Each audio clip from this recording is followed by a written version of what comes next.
What's up guys, and welcome back to the YouTube channel. My name is Jaden from the Australian Comic League, and thank you for tuning into another video with us today. On today's episode guys, I want to go over a quick topic of discussion in which comic books will appreciate in value or hold their value the most long term over time. Now, before we get into the video guys, I do as always want to say I am always buying. Hit me up on my email here if you have something you want to sell, a collection you want to sell. Doesn't really matter the quantity or size, just hit me up, and if we can come to a fair deal, I'll get you paid quick and make it work for both parties. With all that said and done guys, I want to touch on a topic which I think a lot of people do think about and consider who collect comic books, and that is the value of the books themselves, especially long term over time. Now, as always with any investment, there's no guarantees with anything in investing. Everything can fluctuate in accordance with the economy and other external factors which are contributing at any given time throughout the year or even the month. There are certain things which can go up and down very quick, especially in a volatile hobby such as comic book collecting, where a lot is driven by hype and FOMO. What I will say though is, comic books as a whole, I would look at as less of an investment on the economical side of things, and more so look at them as an investment as to the enjoyment that you'll get out of them over time. I don't think that it's crazy to expect comics to not do the numbers which they've done in the past. I do believe that we've seen, in terms of rapid percentage growth, the height of the comics in terms of fluctuations in value over time. We saw the comic boom during the COVID time period, and I think that in terms of comic books appreciating quickly, that's probably the quickest we're going to see. Maybe even full stop when it comes to most comic books, and that's simply because for the large variety of comic books, there's simply a lot of supply, and comic books in the golden age and early silver age that have limited supply, I think those you will see stronger gains over time compared to comic books in the late silver, bronze age, modern, etc. And I will say that in terms of holding value, the obvious number one thing you want to consider is rarity. So how many times has the comic book traded hands?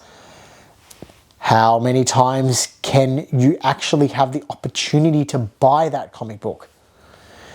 How high grade is the comic book, and how many times do you see that comic book in that grade? How many times do you see the book at all?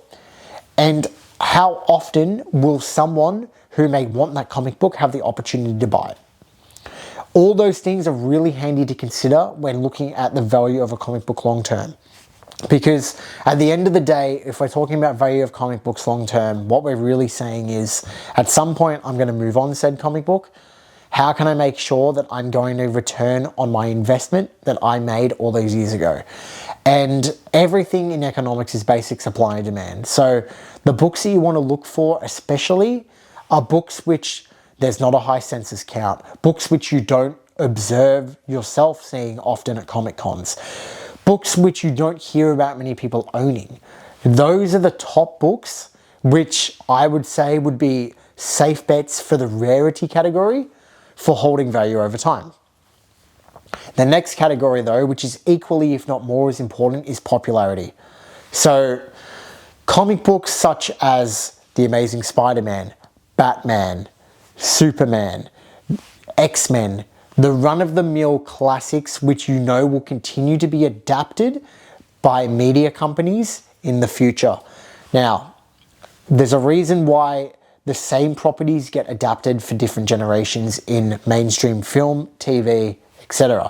And it's because the books and stories themselves are timeless in a sense, and they transcend generations.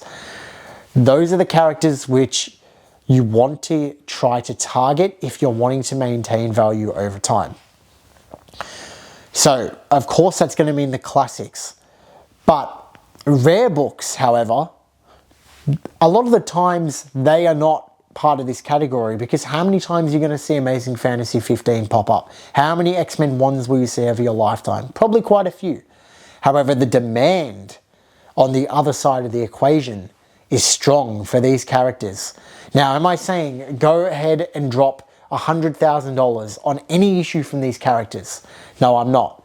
If you're selective about the issues which you buy from these titles, selecting ones which you know are very highly in demand very often, such as villain first appearances, perhaps as a side character first appearance, or it's an early issue which is highly collectible, from these popular runs, those will give you the best chance at securing value over time.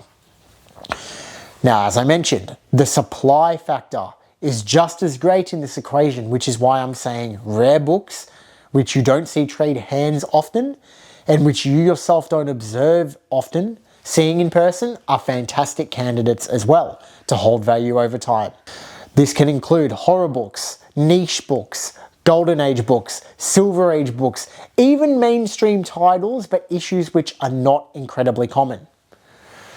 If you're looking at value over time, this is another great way to look at it. I will close this video out by saying if you take into consideration those two factors, you will have the best possible chance at maintaining the value in your collection over time.